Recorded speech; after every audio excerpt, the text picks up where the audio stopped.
You're tuned in to the Ross Tucker Football Podcast, guiding your gridiron journey, none other than your host, former NFL lineman, Ross Tucker. Oh, yeah, it is.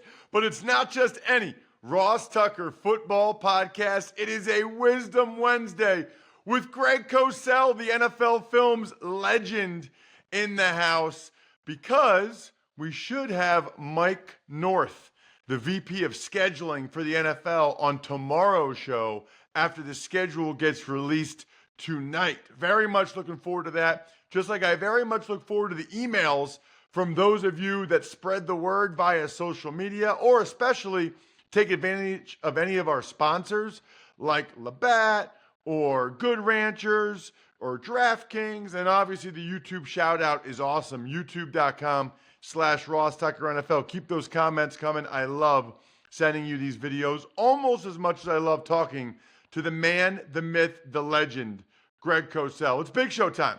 The Big Show. Okay, Greg, this series was very popular last year when we took our first look at each team division by division and did a preview. However, as people will remember from last year, as news pops up, I'm going to ask you about that first. And I want to ask you about Jared Goff, who just signed a contract, makes him the second highest paid quarterback in NFL history. What a fascinating career, Greg. Number one overall, has some success for the Rams. They deem him not good enough. They move on from him. Not many people actually want him at that point. The Lions take him on, and now he's battled all the way back to this point. I guess, Greg, explain to me first, let's start with this. What is Jared Goff? Who is Jared Goff when you watch him? Well, I could recite a line from Airplane and say he's the quarterback for the Lions.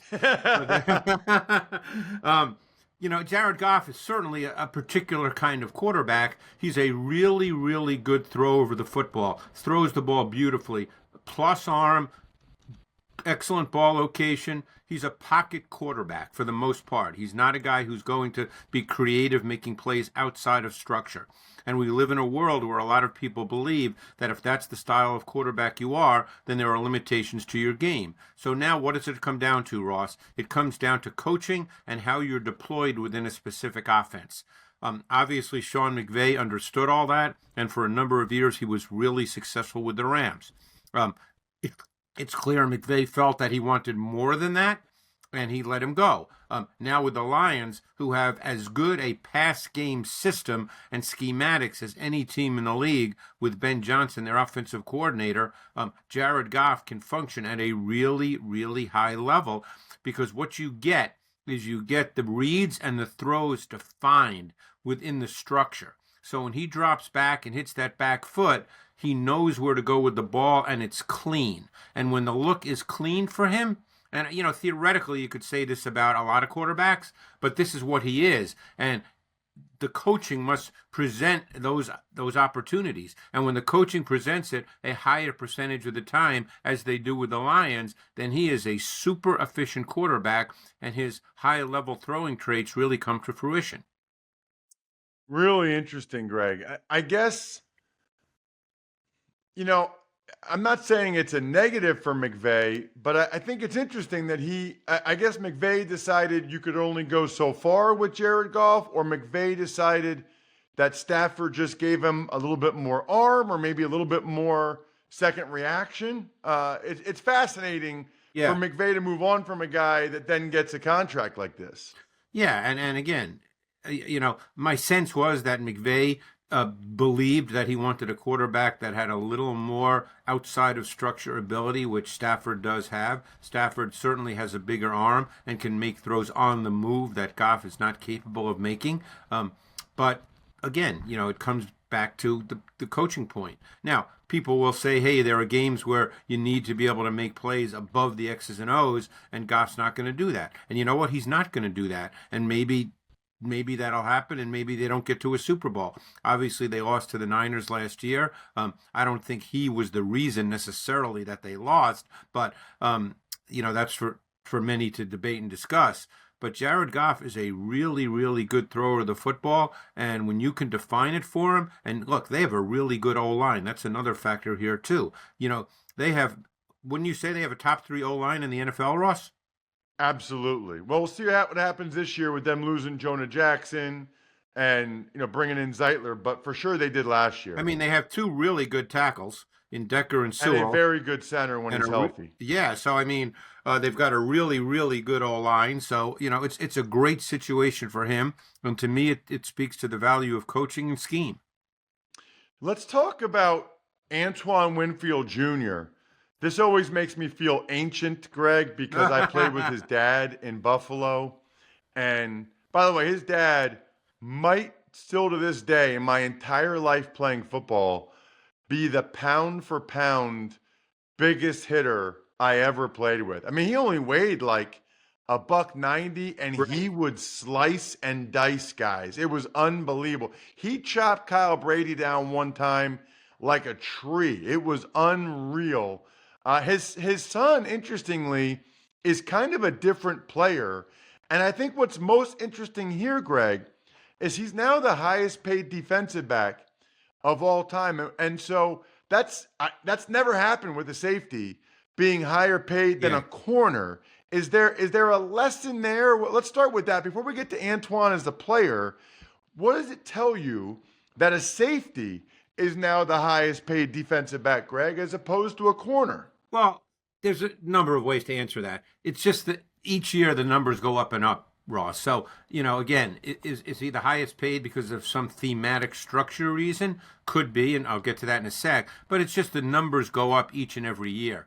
But I think people are beginning to realize, and I've had conversations with coaches over the years about this, that the safety position for years was deemed as, you could get a safety in the 5th or 6th round. They're not that important. I think people realize that safeties have tremendous value now in the league, particularly versatile safeties. Safeties that can play in the box. Safeties that can play overhang, which means they're just outside the box. Not quite slot, but sort of a combination box slot. Safeties that can play post safety as the single high safety. Safeties that can play in split safety coverages.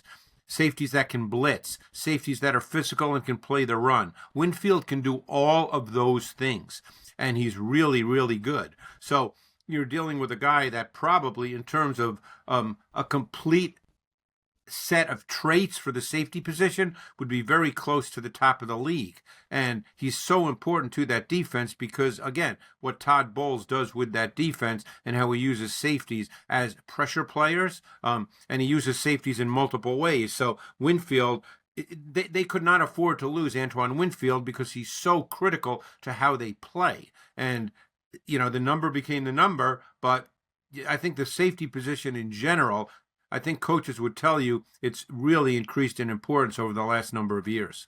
Well, and I'll take it a step further. Guys that take the ball away, I mean, that's invaluable. I mean, he takes the ball away. His instincts, his nose for the ball, he turns the ball over. And I'm sure these teams do studies, Greg, and they know it. I would love to see how much they would pay per turnover. You know what I mean? Like if they could do it that way, they would pay a lot of money per turnover per game. Yep. And you nailed a really good point there, Ross, because, coaches talk about that all the time, that, that's not just a fluky thing, the guys that take the ball away. There are certain guys that have a feel for that. Plus, he's a really good blitzer. I know, Greg, that the schedule's being released tonight, and I know you just watch the games as they come, and you don't really care that much. Do you think in your film watching that the schedule matters? Yeah. Like do you ever notice any aspect of that or not really? Yeah, I mean, it definitely matters. I'll take note of the schedule only in this regard because what I'll start doing is I'll start watching NFL tape based on certain aspects of the schedule, for my job. But, I'm not one who looks at the schedule, Ross, to see, this team's going to go 12-5.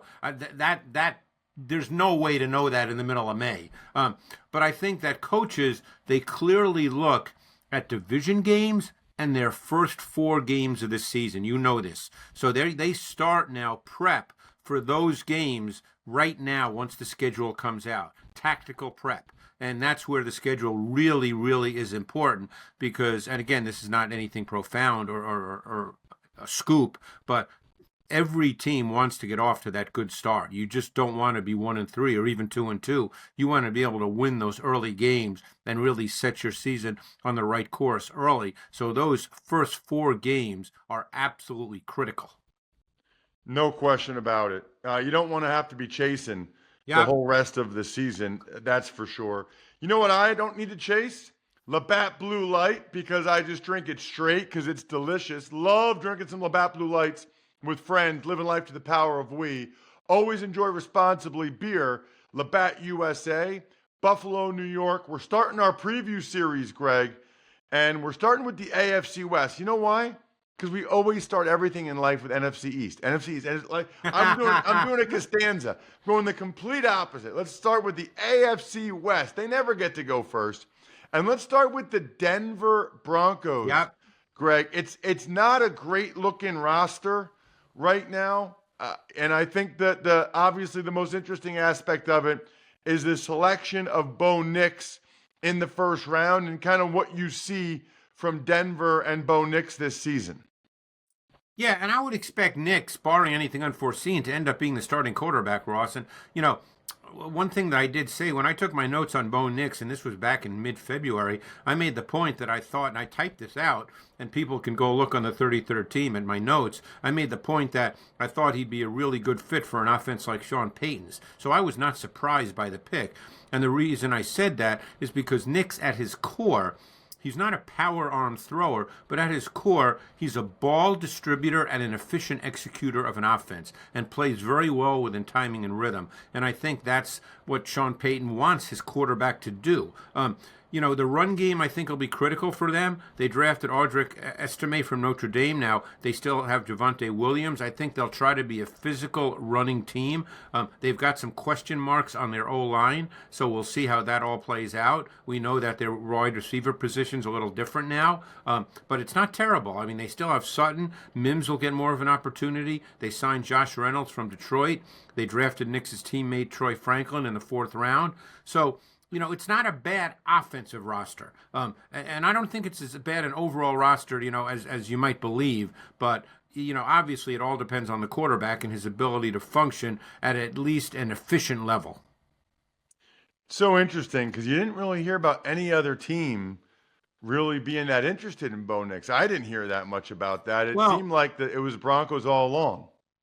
Yeah, and again, you know, that gets down to how people evaluate quarterbacks.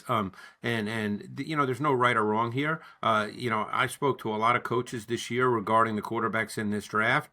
And, you know, these are veteran coaches that I know that some have been in the league 30 years. And you hear totally different things, Ross. And it doesn't mean anybody's right or wrong. They evaluate it a little differently. They see it a little differently, and we'll find out as time goes on. But I don't think there's any question that stylistically, anyway, Nix fits what Sean Payton wants. The next team we'll dive into is the Kansas City Chiefs. Obviously, we know how good they are. We know about Mahomes. I guess I'm curious, Greg, what you think could be different this year. You know, they brought in Hollywood Brown and Xavier Worthy at the wide receiver spots. I think left tackle is still kind of up for grabs. They had the kid they took in the 3rd round last year. They took another one in the 2nd round this year in Wanye Morris. And then the BYU kid, Rashee Rice's status is up in the air a little bit. But that defense, it's unbelievable, Greg. I mean, I know they lost Snead, but everybody else is back. Yeah. I mean, and Spags is as good as it gets when it comes to defense. So we know they're going to be good on defense, so we don't really need to spend a lot of time there. You know, as you said, the only position that they have to fill, and it's important, I'm not trying to act like it's not, is the corner position, you know, because they could be playing, you know, Williams and Watson, guys who, you know, have played a lot of snaps for them. They could be the starters on the outside. But offensively, I think you make a great point about left tackle. I remember doing Wanya Morris coming out of Oklahoma last year. You know, he was the tackle opposite the other kid who the Jaguars drafted, who's Harrison. He played Harrison was the left tackle, and Morris actually played right tackle in college. But Morris has great traits. Now, he was all over the place even in college. And last year when he did get an opportunity, his technique and his fundamentals, he was reckless. He was all over the place. But you talk about a guy that has the traits to play left tackle, Ross. This guy's got traits that are phenomenal. So again, maybe another year of coaching. I don't know the kid, obviously, but they'd love for him to win the job. The other player you mentioned who they drafted in the second round was Kingsley Suamataia from BYU, and I kind of liked his tape quite a bit. I thought he was very worthy of a second-round pick. You mentioned receiver. I'm sure they're anticipating Rice is going to be suspended for a meaningful amount of time. I imagine it's one reason they took a receiver in the first round. But now they have a little bit of a different receiving core. When they lost Tyreek Hill, they lost sort of the vertical speed element. Now they got two guys who can run in Brown and Worthy. And Andy Reid will try to take advantage of that. No question. That will be exciting to see how that plays out. And they probably feel like, Donovan Smith hasn't signed anywhere yet, so I think they probably could end up being back. Yeah, they're going to see what those kids can do in OTAs, I'm sure, and see if it looks like they feel like... And the quarterback's pretty good, so I think they're okay there. What's that? Yeah. Yeah, the quarterback's pretty good. They'll be all right. What about, Greg, the Las Vegas Raiders? Maybe as interesting as anything is a quarterback competition between Minshew and Aiden O'Connell. But then also, they had Michael Mayer second round last year. Now they take Brock Bowers. But those are two very different tight ends. Yeah. I did Mayer coming out of Notre Dame. I thought Mayer was a solid player, but not an explosive athlete. In some ways, I thought Mayer was more of a tight end 2 in the league, the way the league is trending. And Bowers was there at 13, and Bowers is special. So it'll be interesting to see if they play a lot of 12 personnel. They don't really have a big-time third wide receiver. They've got Adams and Myers, obviously. They did sign Gallup. They signed Jalen Guyton. These are guys at this point, that are probably not full-time players. They've got the speedy kid, Trey Tucker, but I think he's more of a package player as opposed to a big-time 11 personnel player. So my guess is, given the quarterback situation, they'll probably try to be physical and run the ball and work off that, and try to control the pace and tempo of games, and see if they can win that way. Defensively, you look at the roster on defense, other than a few players, you don't look at that roster on D and go, wow, that's a big-time defense. We know Crosby's probably a top 5 or 6 defensive player in the league. They've moved their first-round pick from a year ago, Tyree Wilson, from end to tackle because he's just not twitchy enough to play on the outside. You called that last year, didn't you, Greg? I did call that last year based on his tape. Again, it's funny you say that because a lot of people think I, give these hot takes. It was based on his tape. He was not really an edge player in terms of his physical and athletic traits, and they moved him inside. He's just not twitchy enough to play on the outside. They're an interesting team. I think there's a lot of question marks. We don't know till they really start playing. They're a hard team right now. It's easy to say they're not going to be great. Obviously, I always hate to say that in May about a team, but there's a lot of question marks. Yeah, they need Wilkins and Crosby to dominate on the D-line. There's no question about that. That is correct. I'll be curious to see. I think they do a lot of 12 personnel. We'll see. Lastly, Greg, fascinating Chargers. I'm so interested to see what their offense is like with having Herbert as the quarterback, but we know how much Harbaugh and Roman want to run the ball. What do you think is going to happen there?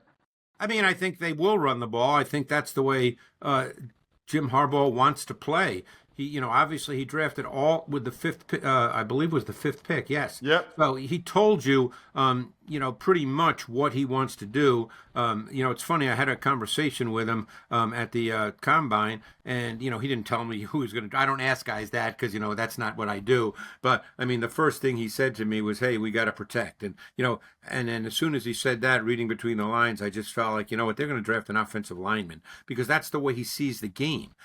So now in their mind, they're going to have a really solid O-line, and they're going to run the ball, try to be physical, get into the play action pass game with Herbert. I think that's structurally how they're going to play. We don't know about Dobbins. He's a really good back, but he's been hurt, so you don't know. They obviously signed Gus Edwards, who they pretty much know what he is because Greg Roman is there. And the fact that Roman is there really leads you to believe. I don't think he would have hired Roman if he did not believe that they were going to have a diverse, multi-dimensional run game, because Greg Roman, in the eyes of many coaches, is the best in the league at designing run game concepts. Outstanding stuff as always, Greg. Really, really appreciate the time. Thank you so much. Check him out on social media at Greg Cosell. Probably do the AFC South or North next week. Thank you, Greg. Thanks, Russ. Appreciate it.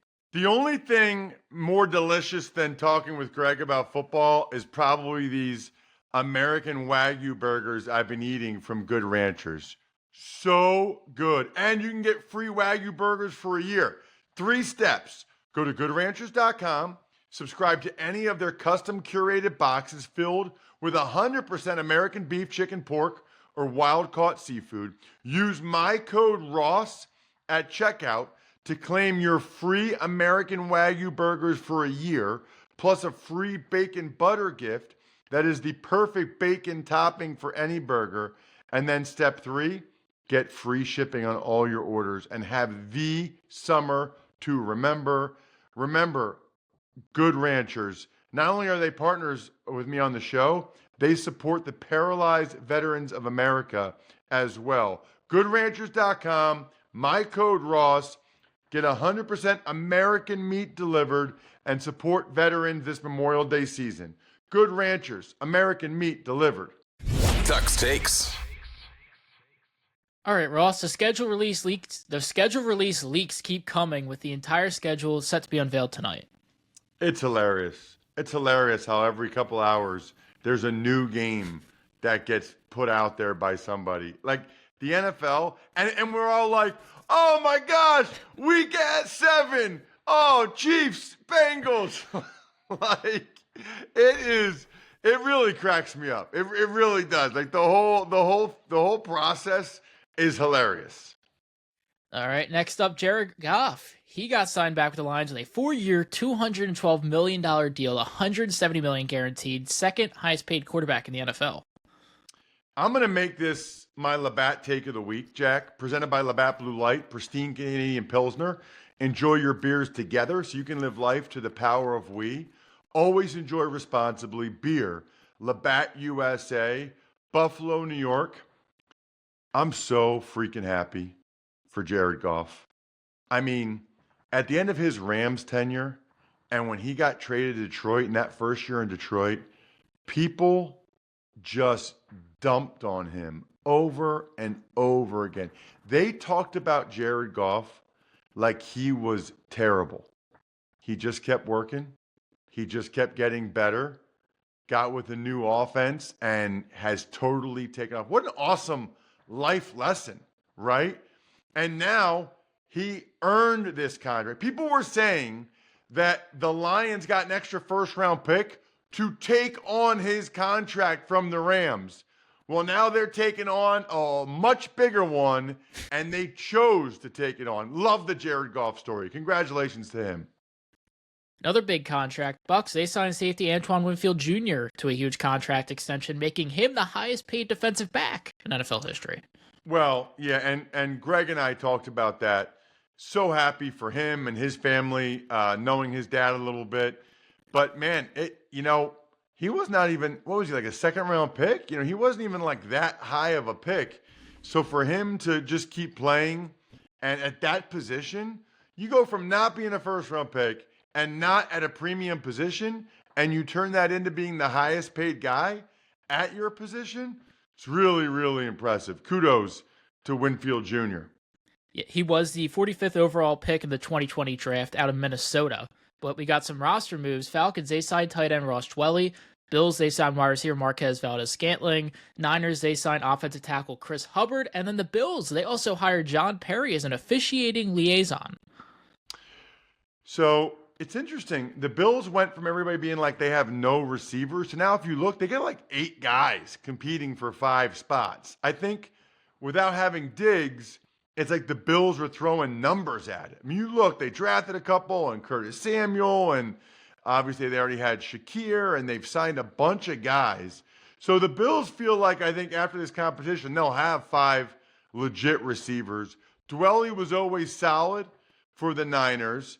Now the Niners make sure they're having some depth at tackle, and I love that move by the Bills. You know, that can be the difference. That little bit can be the difference, having an officiating liaison like Perry to help them. Other than that, I think we're done here. Thanks for tuning in to the Ross Tucker Football Podcast. Make sure to also check out Even Money, Fantasy Feast, and College Draft, all on the DraftKings Network on Samsung TV Plus, YouTube, or subscribe to the podcast on your favorite platform. Shout out myfrontpagestory.com. It is the greatest gift you can get anyone. My anniversary is coming up with my wife next week. I should probably write that down so I get her something. She knows I own myfrontpagestory.com, so I probably can't pull that one off. But you can for anybody in your life. Then you got backofficeschedule.com, steakhousesports.com, humanheadnyc.com, Sporticulture, Pizza Boy Brewing.